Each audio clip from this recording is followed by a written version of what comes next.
তাহলে বুঝতে পারবেন এই অজিত মাইতি যিনি আজকে সকালে ঘুম থেকে উঠে সরাসরি পরবর্তী সময় থানায় চলে যান, 70 জনের নামে নাকি তিনি কমপ্লেন করেন এবং সেই কমপ্লেন করে আসবার পর গ্রামের ভেতরে ঢুকেই তিনি বলতে থাকেন, এবার তোদের দেখে নেবো 70 জনের নামে আমি কমপ্লেন করেছি।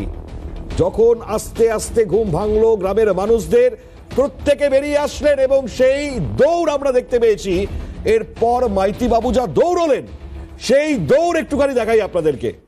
এরপর গ্রামের মানুষ বেরোলেন, ক্ষিপ্ত হয়ে গ্রামের মানুষ যখন ছোটাছুটি করলেন তখন এই অজিত মাইতি তিনি পৌঁছে গেলেন একজনের ঘরে, যে সিভিক ভলেন্টিয়ারের নাম বিপ্লব, তার বাড়িতে চলে গেলেন এবং এমনই অবস্থা যে তার বাড়িতে ঢুকে বাড়ির যারা মানুষজন তারা ঢুকতে পারছেন না, তারা বন্ধ করে দিয়েছেন তিনি।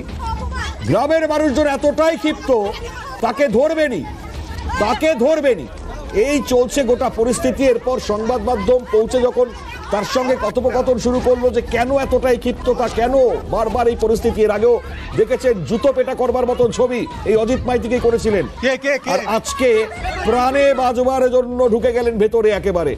একটু শোনাচ্ছি আপনাদেরকে, দেখুন, শুনুন একটু অ্যাম্বিয়েন্স গুলো আমরা শোনাচ্ছি।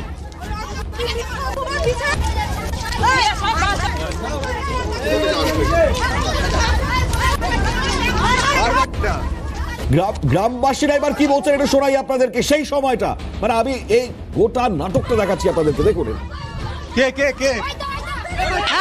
উনি ছুটে আসছে এখানে, আমি দেখেছি একটা দিদি দেখেছে, উনি ছুটে এখানে ঢুকে গেছে, এখানে ঢুকেছে ছুটে মাথায়। ওর বাড়িতে এই বাড়িটা কার? এখানে একটা বাড়ি সিভিক পুলিশ লুকাইছে কেন? হ্যাঁ বলছে আমার ঘরে ঢুকে না, আমার ঘরে ঢুকে না। আচ্ছা, আমার স্বামীর নামে কেস করেছে, আমার স্বামীর নামে কেস করেছে। আমাদের হাতে তুলে দিন, আমাদের হাতে তুলে দিন, আমাদের হাতে তুলে দিন, আমরা দেখে নিচ্ছি ওকে, আমরা দেখে নেবো, আমরা দেখে নিচ্ছি ওকে। এরপর তো আমরা অনেক বক্তব্য শুনেছি, আমরা অজিত মাইতির মুখ থেকে অনেক প্রশ্নের উত্তরও তিনি দিয়ে দিয়েছেন। শেখ শাহজাহান সম্পর্কে এমন এমন কিছু ক্লুও তার মুখ থেকে বেরিয়েছে, তাতে স্পষ্ট প্রমাণ পাচ্ছে শেখ শাহজাহান দোষী না নির্দোষ। আর এদিকে হাত তুলে কীর্তন করছেন মন্ত্রীদ্বয় পার্থ ভৌমিক, সুজিত বসু। আমরা দেখেছি আজকে তারাও যোগ দিয়েছিলেন।